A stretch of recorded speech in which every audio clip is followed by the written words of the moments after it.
নমস্কার, ইংলিশ বিদ্যাপীঠ চ্যানেলে তোমাদের সবাইকে ওয়েলকাম। তো আজকে যে ক্লাসটা আমি নিতে চলেছি সেটা হচ্ছে ফিউচার কন্টিনিউয়াসের উপরে।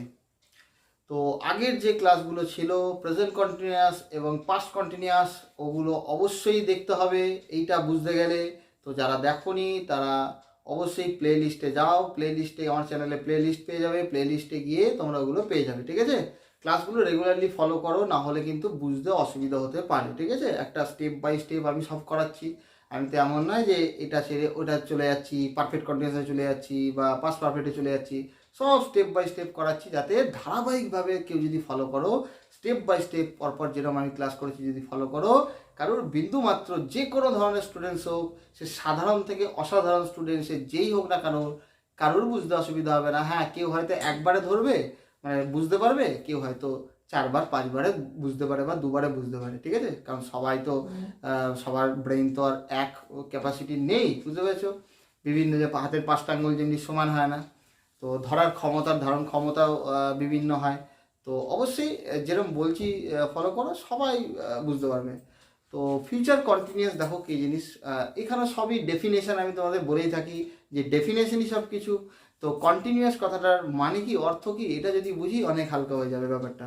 কন্টিনিউ, কোনো কাজ কন্টিনিউ চালা, কন্টিনিউটি মানে অনবরত কোনো কাজ চলতে থাকা, তাই না?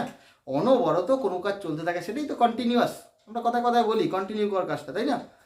তো প্রেজেন্ট কন্টিনিউয়াসে কি দেখেছিলাম, কন্টিনিউয়াসের সাথে প্রেজেন্ট কথাটা যুক্ত হয়ে কি হয়েছিল, বর্তমানে কোনো কাজ চলছে বোঝায়। মানে বাংলায় ক্রিয়া শেষে তেছি তেছো বা চয়স থাকলে আমরা বলেছিলাম, বুঝেছিলাম যে প্রেজেন্ট কন্টিনিউয়াস টেন্স হয়।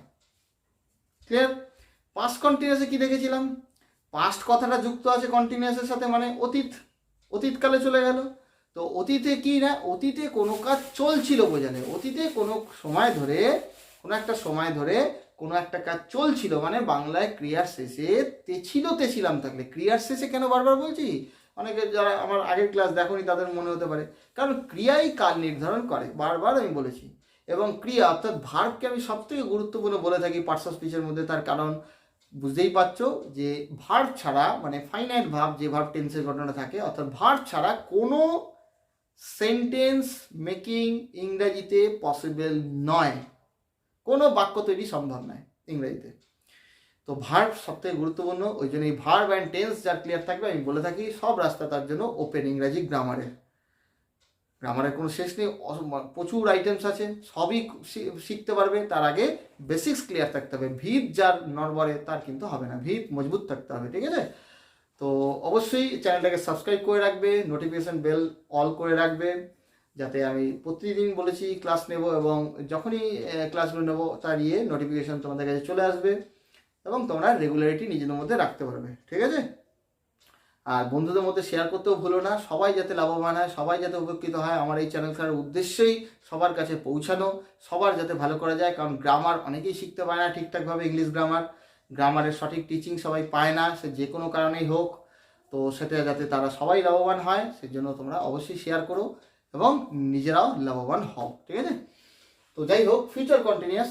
তো ফিউচার ভবিষ্যৎ, ওখানে প্রেজেন্ট ছিল, বর্তমানে কোনো কাজ চলছে।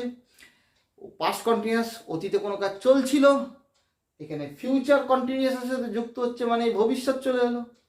আমি বলেছিলাম সিম্পল ফিউচার টেন্স কি বলেছিলাম, ভবিষ্যতে কোনো কাজ হবে বোঝালে, মানে বাংলায় ক্রিয়া শেষে ব থাকলে। সিম্পল বা ইনডেফিনাইটেড টেন্সগুলো ভালো করে দেখে নেবে, ক্লিয়ার আশা করি সকলের হয়ে গেছে। না দেখে থাকলে ওই ক্লাসগুলো অবশ্যই আগে দেখতে হবে। কিন্তু ফিউচার কন্টিনিউয়াসে বাংলা ক্রিয়া শেষে ব থাকলে ওরকম বললে হবে না, তাহলে তো এটার সাথে এক হয়ে গেল, তাই না? এখানে কি, এখানে কন্টিনিউটি, ওই যে এর সাথে ফিউচারের সাথে কন্টিনিউয়াস কথাটা যুক্ত আছে, মানে ভবিষ্যতে কোনো কাজ চলতে থাকবে বোঝালে। বাস, বর্তমান বোঝালে কন্টিনিউয়াস, বোঝালে প্রেজেন্ট কন্টিনিউয়াস বোঝালে বর্তমানে চলছে। পাস্ট কন্টিনিউয়াস বোঝালে কি, অতীতে চলছিল, বাংলায় ক্রিয়া শেষে তেছিলাম। আর ভবিষ্যৎ কন্টিনিউয়াসের সাথে যুক্ত থাকলে ভবিষ্যতে চলতে থাকবে, অনবরত হতে থাকবে কাজটা, কন্টিনিউ চলতে থাকবে আর কি।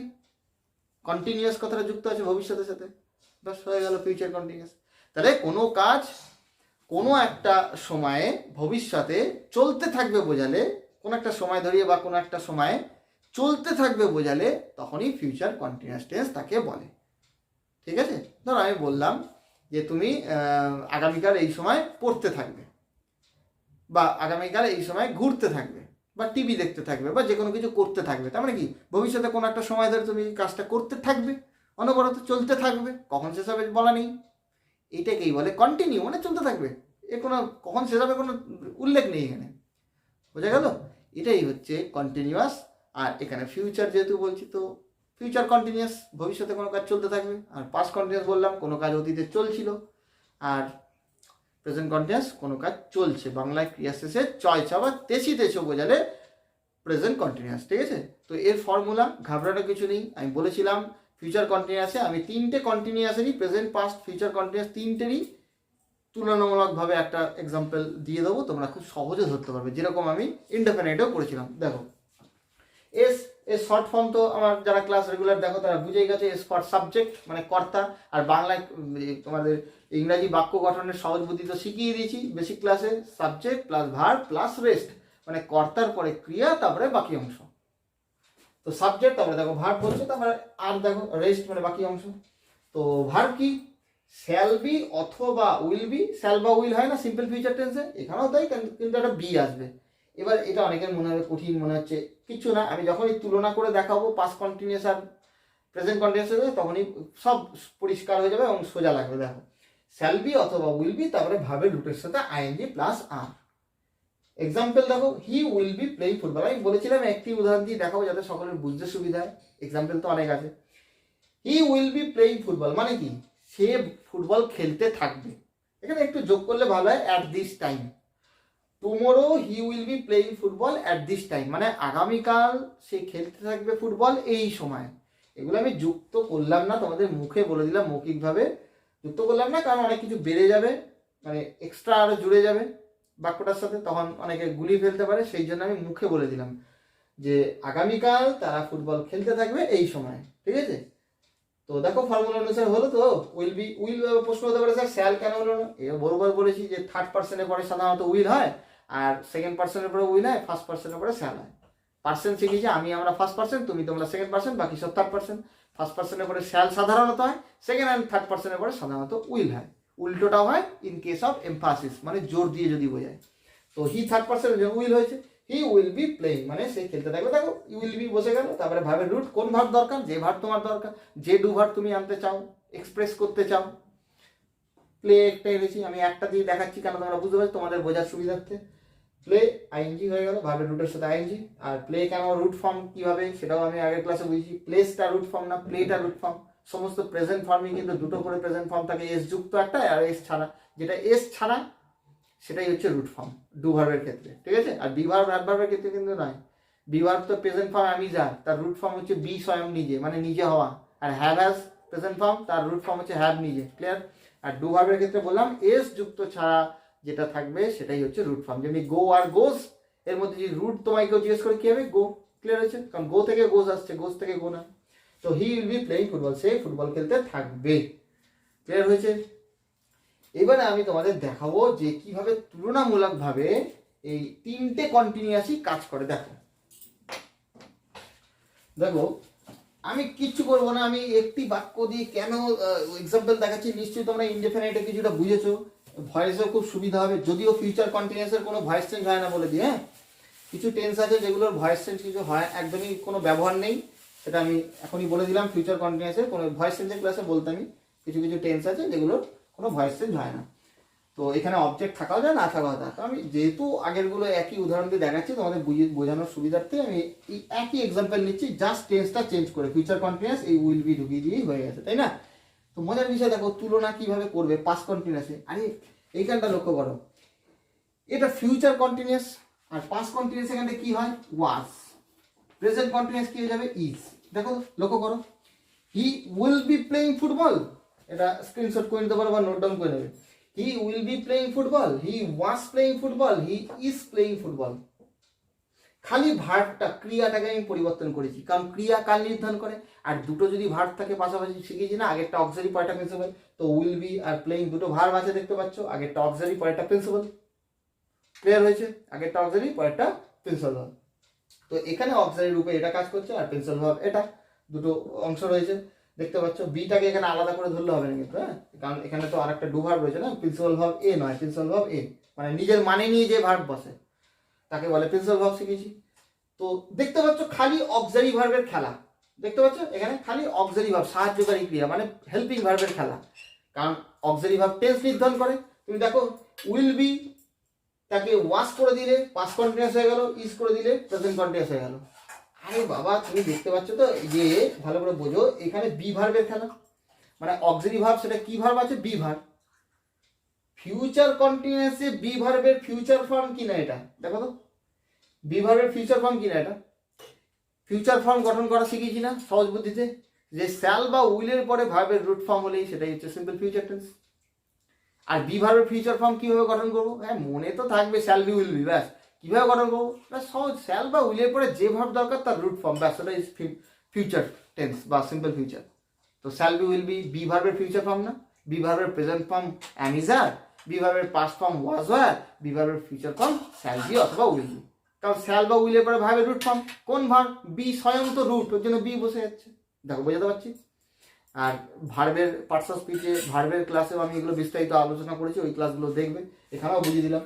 তাহলে আমার ফিউচার কন্টিনিউয়াস, ওই জন্য বি ভার্বের ফিউচার ফর্ম বসবে, প্রিন্সিপাল ভার্বের রুটের সাথে, মানে প্রিন্সিপাল ভার্বের আইএনজি ফর্ম যে হচ্ছে তার আগে, মানে ভার্বের রুটের সাথে আইএনজি হচ্ছে তার আগে যদি ফিউচার কন্টিনিউয়াস দরকার হয় তাহলে বি ভার্বের ফিউচার ফর্ম, আর যদি পাস্ট কন্টিনিউয়াস করবো তাহলে ভার্বের রুটের সাথে আইএনজির আগে বি ভার্বের পাস্ট ফর্ম যেহেতু পাস্ট কন্টিনিউয়াস, আর যদি প্রেজেন্ট কন্টিনিউয়াস ব্যবহার করবো তো প্রেজেন্ট কথাটা তো মাধ্যমেই তো বোঝা যাচ্ছে, তাহলে বি ভার্বের প্রেজেন্ট ফর্ম, দেখো তাই হয়েছে, হি এর পরে ইজ বসে না, দেখো তুলনাটা বোঝা যাচ্ছে, তুলনামূলকভাবে বোঝাতে পারলাম কিভাবে কন্টিনিউয়াস টেন্সটা কাজ করছে।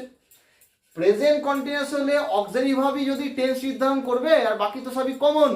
কমন মানে বোঝাতে যে আমি যে এই সেম এক্সাম্পল দিয়ে দেখাচ্ছি, কোনো কিছু চেঞ্জ হয়েছে বাকিগুলোতে, হি যেরকম আছে নাউন, ওই প্রোনাউন, ঠিক আছে, সাবজেক্ট যেরকম আছে প্রোনাউনটা, তারপরে প্রিন্সিপাল ভার্ব, এটা আমি এক দিয়ে একটা রেখে বোঝাচ্ছি, তার কারণ যাতে সবকটা বুঝতে সুবিধা হয়। সে তোমরা যে ডু ভার্বই রাখো না কেন তিনটের ক্ষেত্রে, এর কোনো চেঞ্জ হবে না, তুমি যাই রাখো না কেন, অবজেক্ট হোক বা কোনো কিছু রেস্ট অতিরিক্ত অংশ রাখো, এগুলো চেঞ্জ হয় না।